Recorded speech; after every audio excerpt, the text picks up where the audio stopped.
Okay, so you'll see a lot of marriages happen at 30, and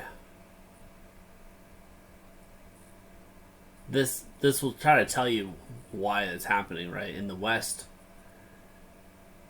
and in Europe, in England, a lot of marriages happen at 30. 100 years ago, a lot of marriages were happening right here. 85% were virgins, and most of the families stayed together. So let's talk about how the problems, the challenges you're dealing with at 28.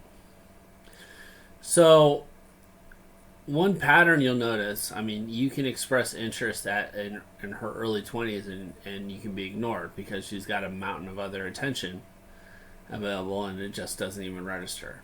At 28, she could be interested, right? You have a lot more receptivity.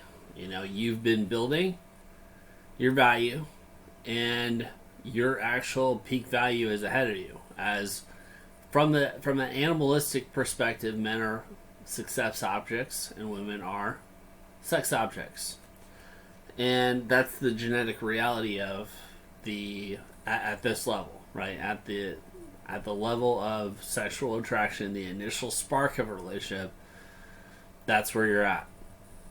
And so you can potentially have access. And now at 28, you can absolutely have kids, a couple kids before geriatric high risk pregnancy at 35. The question is, do you want to? And that is the challenge. I mean, a lot of times they'll become a lot less liberal at 28, so you'll notice that. And sometimes that's a change, sometimes that's just cover, right? Ideally, if she wanted her peak value, she would have been off by 23. That's why 100 years ago they were married by 20. Okay? That's ideal for the woman, is to be married early, because she has higher access to more value. Peak is 23. What's happening at 28 when she hits 30? Like, you're seeing a rapid drop in attention. She's probably feeling it, right? Having to buy her own drinks, less attention. But the other thing that's happened is her experiences with men, with high value men during this period, and the risk that is to you from a male perspective, right? There's a problem in female development is once they've had a millionaire, they think they deserve a millionaire. Once they've had somebody who's 6'5", they deserve a 6'5" guy. Once they have a certain level of funny, that's what they deserve. A certain level of intelligence, that's what they deserve. And now you're competing with that at those experiences, right? Between the late 20s experiences and also like early 20s. The amalgamation of men, the Franken Chad, right? The patchwork of the best of every man she's ever been with. You have to outcompete at 28. If she lacks self-awareness, etc., right?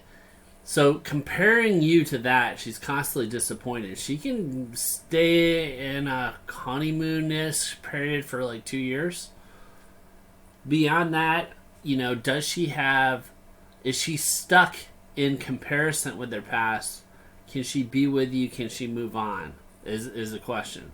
This is why, like, when you're initially pairing, she's most interested in your financial present and future, and you're most interested in her sexual past. That is the equivalent, because that will tell you how risky your pair bonding is. And it should be considered a significant risk, as 50% fail. And, as far as first marriages go, I think 30% fail within the first year. Why? Because during this whole period, during the decade of decadence, Has she been practicing being like a wifey, a partner? Has she had long-term relationships? Does she have good relationships with her father? Because that's a template for what she's going to recreate in your own relationship. Is she aware of this? Is she aware of problems? Is she having to? Can she accept accountability for past mistakes, for dispositions, etc.? These are all questions to ask because there has to be a tight pair bond to move to the next level, right? And so you're building a family now. Now you're off this whole game, and you can potentially play the game of value as a wife, value as a mother, and you can play that game. This is always playing in the background to some extent, but at the end of the day, this swooping action is again, I've seen it break both ways. Like there's no one guarantee or another. As a male perspective, I would go 18 to 23 before this with a strong father. With like a daddy's girl. 20 to 23. Be mature about that. Because who wants to deal with the Franken Chad, right? Who wants to deal with the amalgamation of men that she's dealing with, and the higher up on this tier, the stickier the connection can be, the more clingy, which is kind of what you want. You want clinginess in order to say like. The less heartbreak she's had from masculine, because her father would not, a mature father would not break her heart, right? He would be her trusted, externalized masculine.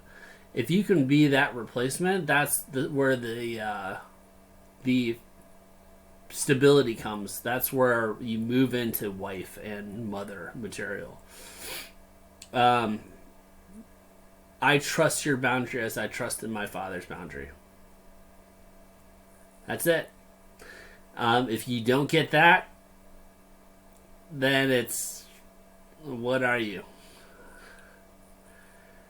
That's the paradox of like older women, more experienced women. That's the challenge that we're gonna run into, and that men run into, and it's a risk to us ultimately, But just stay frosty.